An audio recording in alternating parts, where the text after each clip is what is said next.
Двајца доктори се приведени во акцијата поврзана со нелегален бизнис со ботокс и филери. Обвинителството за гонење на организиран криминал и корупција проширува постапката со нови 4 лица. Под лупа се 5 локации во главниот град, меѓу кои претреси биле спроведени во 2 здравствени установи.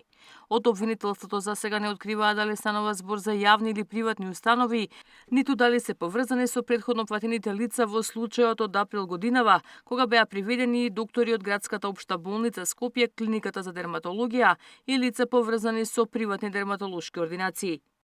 Врз основа на прибраниот доказен материјал, јавниот обвинител донесе наредба за спроведување истражна постапка против 4 лица.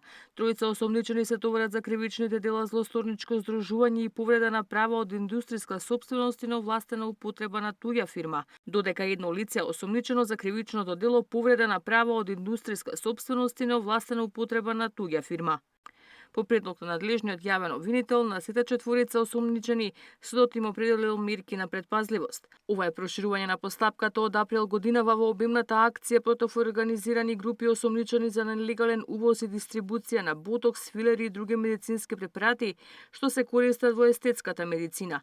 Претреси и апсења имаше во Скопје, Битола и Струмица, беа опфатени 17 физички и 6 правни лица кои се сомничат дека учествувале во извршување на кривичните дела злосторничко здружување, повреда на права од индустријска сопственост и неовластена употреба на туѓа фирма и примање подкуп. Обвинителството не исклучува инволвираност и на други лица во случајот. Ивана Соколовиќ, Најдова, Сител телевизија.